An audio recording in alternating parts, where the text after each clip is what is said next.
अलका, आप ठीक हैं, स्वस्थ हैं, प्रसन्न हैं? यस सर, बिल्कुल। एकदम in a good mood, yes sir. Feeling confident? Yes sir. Very good. तो कुछ अपने बारे में बताइए, क्या कर रही हैं, क्या पढ़ाई लिखाई किया है, क्या वैकल्पिक विषय है आपका? सर मैं यूपी के हाथरस ज़िले से बिलोंग करती हूँ। मैंने बीटेक किया है इलेक्ट्रॉनिक्स एंड कम्युनिकेशन में, Shri Shri institute of technology and management Kasganj से। सर अभी मैं सिविल सर्विसेज की तैयारी कर रही हूँ, साथ में ही सर मैं पढ़ाती भी हूँ। अच्छा, कहाँ पढ़ाती हैं? सर होम ट्यूशन्स बच्चों को। अच्छा, कौन सा विषय पढ़ाती हैं? सर साइंस, मैथ्स डिपेंड करता है। और इसके अलावा सर जो तैयारी कर रहे हैं सिविल सर्विसेज की, उन बच्चों को भी। अच्छा, उनको क्या पढ़ाती हैं? सर उनका गाइड के रूप में काम करती हूँ मैं कुछ गवर्नमेंट इंस्टीट्यूशन से जुड़ी हुई हूँ, तो वॉलेंट्री सोशल वर्क के तौर पे उनकी हेल्प करना समय समय पर, जो भी उनको आवश्यकता होती है उसके अकॉर्डिंग। तो जिस जनपद से आप आती हैं वहाँ एक बड़े हास्य व्यंग विधा के महान कवि हुए, यस सर। क्या नाम था उनका?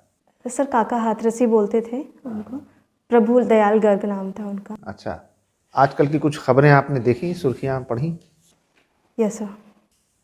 तो कल 24 जनवरी है, यस सर। कल क्या विशेष बात है? सर यूपी दिवस है कल। यूपी दिवस है। Yes sir. कब से यूपी दिवस मनाया जा रहा है? सो सॉरी सर, इस विषय में नहीं पता मुझे। अच्छा, प्रवासी भारतीय दिवस के बारे में सुना है आपने? Yes sir. ये उत्तर प्रदेश में कब मनाया गया था, या कभी मनाया ही नहीं गया? Sorry sir. क्या होता है वैसे प्रवासी भारतीय दिवस? सर जो हमारा डायस्पोरा रह रहे हैं जो लोग बाहर, उनको इंडिया के बारे में यहाँ इन्वेस्ट करें और कल्चर को जानें, इसलिए सर उनको इनकरेज करने के लिए प्रवासी भारतीय दिवस मनाया जाता है हर साल। तो पिछला 2019 का जो प्रवासी भारतीय दिवस है, जी। वो उत्तर प्रदेश वाराणसी में आयोजित हुआ था। Okay, yes sir. और उसमें मुख्य अतिथि थे श्री प्रवीण चंद जगन्नाथ, मॉरिशस के प्रधानमंत्री। जी। इस बार कौन था मुख्य अतिथि? सर इस बार सूरीनाम के राष्ट्रपति थे, चंद्रिका प्रसाद संतोखी। बिल्कुल ठीक कह रही हैं आप। तो आप सिविल सेवा में क्यों आना चाहती हैं? आपने बीटेक किया हुआ है, आपको सोशल सर्विस का शौक है, सर आप तमाम एनजीओ से जुड़ी हैं, तो सिविल सेवा में आने का क्या अभिप्रेरणा या उद्देश्य था? सर मेरे अकॉर्डिंग सर सोसाइटी दो सेक्शंस में डिवाइड है। सर एक ऐसा सेक्शन है जो बहुत वेल ऑफ है, उनके पास बहुत सारे रिसोर्सेज हैं। सर एक सेक्शन ऐसा है जो अपनी बेसिक नीड्स भी पूरी नहीं कर पाता। सर जब मैं खुद को देखती हूँ तो मुझे लगता है मैं इस सेक्शन के लिए बेहतर ढंग से काम कर सकती हूँ। तो एनजीओ चलाइए, उसमें सिविल सेवा में क्या बेहतर कर पाएंगे आप? मान लीजिए आप एसीटीटी हो गई, तो उस सेक्शन के लिए क्या कर देंगे आप? सर जो मेरी ड्यूटीज़ रोल्स होंगे मैं उनको पूरी तरीके से अपना बेस्ट दूंगी, उससे भी क्या बेहतर और कर सकती हूँ मैं, सर उसका प्रयास करूँगी मैं बेहतर। कह तो रहा हूँ, अगर आप कमर्शियल टैक्स ऑफिसर हैं जी। तो आप एक गरीब आदमी की कैसे मदद कर पाएंगी? सर आगे मैं प्रयास करूंगी कि मैं एसडीएम बन जाऊं, डीएम बन जाऊं, आगे दोबारा से और प्रयास करूंगी सर। अच्छा, चलिए, अगर आप मान लीजिए डिप्टी कलेक्टर हो गई, तो कैसे आप गरीबों की मदद करेंगी? सर जो स्कीम्स होंगी गवर्नमेंट की, उनको अच्छे से इम्प्लीमेंट करके लोगों को अवेयर करके उनके विषय में। और सर ऐसी कई बार ऐसा होता है कि स्कीम्स अवेलेबल होती हैं, थोड़ा एम्पैथी अगर उनके साथ दिखाएं और ऑल्टरनेटिव्स, हर तरीके से सर मैं प्रयास करूंगी कि उनकी। तो एसडीएम और डिप्टी कलेक्टर में क्या अंतर होता है? सर दोनों एक ही होते हैं। जो चयन होता है डिप्टी कलेक्टर के तौर पे, सर जो मेनली कलेक्शन का जो काम है वो डिप्टी कलेक्टर देखता है। एसडीएम जो होता है उसका सब जुडिशियल मजिस्ट्रेट। तो सर ये जो है मेनली मजिस्ट्रियल वर्क को देखते हैं। नहीं, तो जुडिशियल मजिस्ट्रेट होता है ये? No sir, administrative magistrate. Executive magistrate होता सर है। अच्छा, ये किसान आंदोलन जो हो रहा है, जी। ये क्या समस्या है किसानों की जिसको लेकर वो आंदोलनरत हैं? सर किसानों की कुछ समस्याएं सर, जैसे वो चाहते हैं कि एमएसपी को लीगलाइज कर दिया जाए। जो 3 लॉ गवर्नमेंट ने पास किए थे, उन 3 लॉज को वो चाहते हैं कि रिपील कर दिया जाए। तो सरकार तो कह रही है कि ये बहुत अच्छा है किसानों के लिए, लेकिन किसान कह रहे हैं हमको नहीं चाहिए। क्यों? सर जो हमारे यहाँ सर मेजर रिफॉर्म एग्रीकल्चर में नहीं हुए हैं। उसका रीज़न है कि हमारी 2 डिकेड से जो ग्रोथ है वो सिर्फ 2% के करीब है, और बाकी सर मैन्युफैक्चरिंग सर्विस सेक्टर में देखें तो हमारी ग्रोथ रेट बहुत अच्छी है।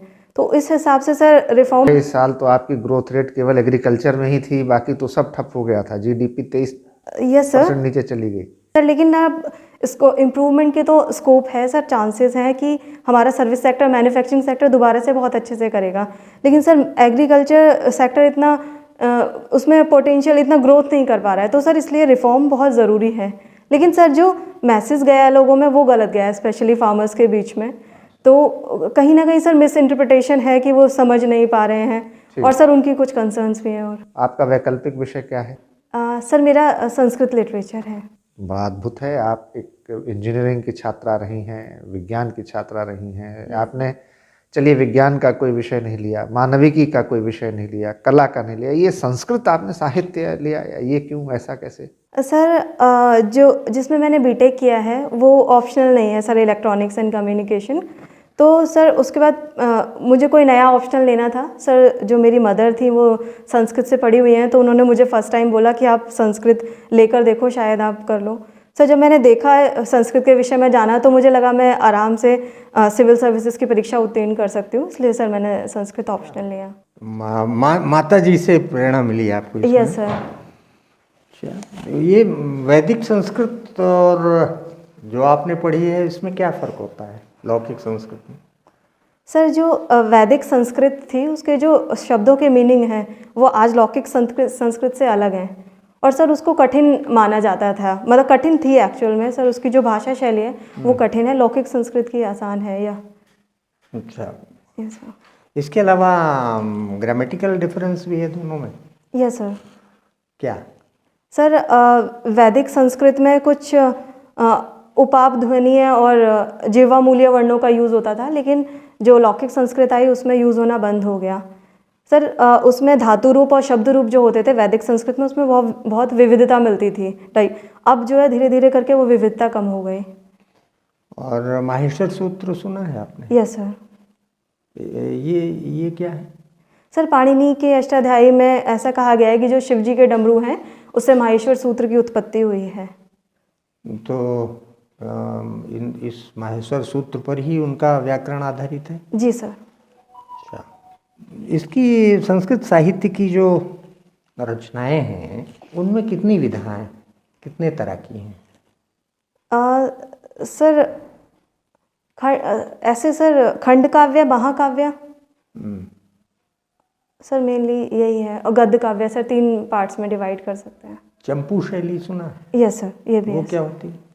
सर चंपू में जो पद्य और गद्य दोनों का मिश्रण होता है। अच्छा, यस सर। नाटकों के बारे में, नाट्य साहित्य जी। इनमें कौन कौन से खास इंग्रेडिएंट्स हैं, घटक हैं नाट्य साहित्य में? सर नाट्य साहित्य में भी सर एक सर सॉरी मैं क्वेश्चन नहीं समझ पाई आपका। जैसे कोई नाटक लिखा किसी ने जी, तो उसमें कितने तरह के वो होते हैं? एक उसका जैसे शुरुआत में आशीर्वचनात्मक संदेश होगा, फिर बीच में उसकी बॉडी होगी, फिर उसमें भरतवाक्य होगा। जी, मतलब जी। ये उसकी जो संरचना घटक कैसे है घटक उसके बारे में जानना चाहते थे। Okay sir. सर नाटक में जैसे आपने बोला सर, एक तो स्टार्टिंग जो होती है उसकी वो मंगलाचरण होता है 3 तरीके से सर। इसके अलावा सर प्रवेशक होता है, इसके विषय में सूत्रधार जो होता है वो पूरा डायरेक्टर होता है, पूरे नाटक के विषय में बताते हैं। और सर उसके ये सर विष्कंभक होता है, प्रवेशक होता है सर, इसके कैरेक्टर्स होते हैं। और सर नाटक में देखें तो जो उत्तम श्रेणी के जो पात्र होते हैं वो संस्कृत भाषा का प्रयोग करते हैं, और जो सब निम्न श्रेणी के पात्र होते हैं वो प्राकृत भाषा का यूज़ करते हैं। भरतवाक्य का क्या प्रयोजन है? Sorry sir. नेपथ्य की क्या भूमिका होती है नाटकों में? जी सर, नेपथ्य जो नाटक जहाँ मंचन किया जाता है उसके पीछे का भाग होता है, वहाँ पर आर्टिस्ट मेकअप करते हैं। अच्छा, आज इसकी क्या उपयोगिता होगी? जैसे आपने संस्कृत साहित्य ऑप्शनल में लिया, इन सेवाओं में इसका कहीं कोई उपयोग दिखता है आपको? सर जब से शासन प्रशासन व्यवस्था स्टार्ट हुई है तब से ही सर संस्कृत के साहित्य हमारे यहाँ अवेलेबल हैं। तो सर हर विषय पर संस्कृत के साहित्य मिलते हैं। तो आज भी सर कौटिल्य का अर्थशास्त्र हो या मनुस्मृति हो, सर उनकी बहुत सारी इंपॉर्टेंट चीज़ें सर आज भी रिलेवेंट हैं। उस समय की संरचना सर प्रजातंत्र था, आज लोकतंत्र है, लेकिन फिर भी आप अगर देखेंगे तो उसको आपको लगेगा कि आज भी बहुत इंपॉर्टेंट हैं। जो हमारी समस्याएं होती हैं डेली जो हम फेस करते हैं उनके समाधान में। हरिशैन का नाम सुना है? Yes sir. कौन थे ये, कब हुए थे? सर ये नहीं पता, sorry. Banabhatta? Banabhatta, yes sir. ये किसके समय में थे? इनकी जो सबसे महत्वपूर्ण रचना है उसका क्या नाम है? कादम्बरी। अच्छा, संक्षेप में ये क्या है, किसकी कथा है? सर ये कई जन्मों का वर्णन है कादम्बरी में। मेनली सर हमारे सिलेबस में सुखनासोपदेश है, उसमें राजा चंद्रापीण का बेटा होता है तारापीण, तो उसको जो है सुखनास उपदेश देते हैं। अच्छा, चलिए ठीक। जी। एक कोई बताते हैं कि राजा थे, उनके 4 मूर्ख पुत्र थे, हैं, उनको शिक्षा देने के लिए एक ग्रंथ तैयार किया गया, उसका क्या नाम है? सर पंचतंत्र की कहानियाँ। लेखक कौन थे इसके? सर अभी याद नहीं आ रहा है, सॉरी। विष्णु शर्मा जी। तो राजस्व प्रशासन का क्या कंसेप्ट है आपके दिमाग में? Revenue administration. Sorry sir. Deputy collector अभी बताया था ना आपने? जी जी। और तहसील का चार्ज पाने पे आप एसडीएम हो जाएंगी। जी। तो इसमें आपके क्या पदीय दायित्व होंगे? Sir as a SDM sir mainly जो मजिस्ट्रियल वर्क होगा, लॉ एंड ऑर्डर को वाली सिचुएशन का काम होगा एसडीएम का। और सर अगर कोई रैली निकालनी है, धरना प्रदर्शन करना है, तो उसका भी परमिशन लेनी पड़ती है एसडीएम से। वो किस कानून के तहत आप परमिशन देंगे?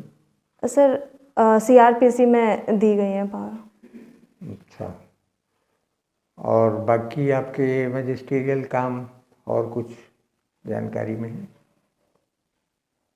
सर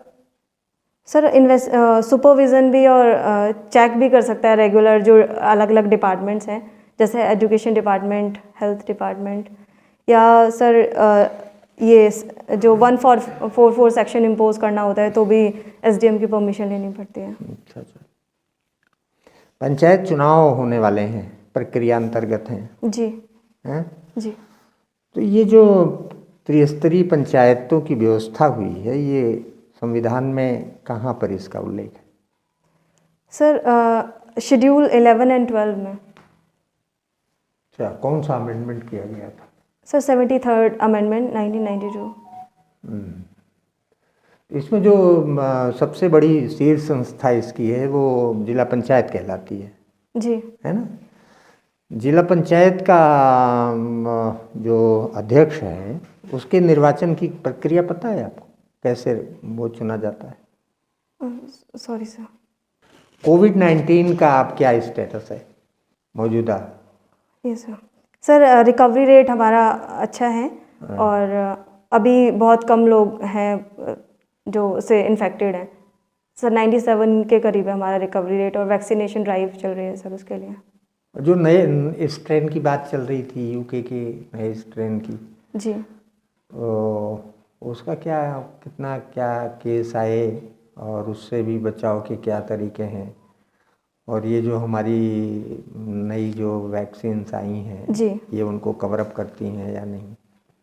सर उसके ये वैक्सीन कवर करते हैं या नहीं सर, इसके लिए अभी टेस्टिंग चल रही है, लेकिन सर क्योंकि वो उसी फैमिली का स्ट्रेन है तो वैक्सीन इफेक्टिव होंगी उसके लिए। अच्छा, वायरस के लिए। चलो। Okay Alka, yes ma'am. ये बताइए, आपका सिलेक्शन हो जाता है एज एसडीएम, यस मैम। तो केंद्र सरकार की और प्रदेश सरकार की ऐसी कौन सी योजनाएं हैं जो महिलाओं से संबंधित है? किन्हीं 5 योजनाओं के बारे में बताइए और उनको इम्प्लीमेंट करके आप क्या क्या काम कर सकती हैं उस फील्ड में? Okay ma'am. मैम केंद्र सरकार की योजनाएं जैसे विमेन हेल्थ को लेके है, प्रधानमंत्री मातृ वंदन योजना, और सेफ्टी के लिए, विमेन की सेफ्टी के PCPNDT एक्ट है, बेटी बचाओ बेटी पढ़ाओ स्कीम, और याद नहीं आ रहा अभी। और मैम यूपी गवर्नमेंट की भी कुछ स्कीम्स हैं, जैसे कि एक मुखबिर योजना है, और सुमंगला योजना। सुमंगला योजना, और मैम मिशन शक्ति स्टार्ट किया है गवर्नमेंट ने अभी। क्या है मिशन शक्ति? मैम मिशन शक्ति में जो जितने भी पुलिस थाने होंगे हमारे यहाँ, वहाँ पर जो है एक अलग रूम होगा विमेन के लिए, वहाँ पर अपनी कंप्लेंट जाके वो रजिस्टर कर सकती हैं। और इसके अलावा 100 महिलाओं को चुना जाएगा as a role model women empowerment के लिए। ओके, आप हाथरस से बिलोंग करती हैं। Yes ma'am. ODOP में हाथरस का कौन सा प्रोडक्ट लॉन्च हुआ है? मैम हींग। ओके, थैंक यू प्रिया। अलका? ठीक है Thank you so Alka, much. Now interview is over, बैठो।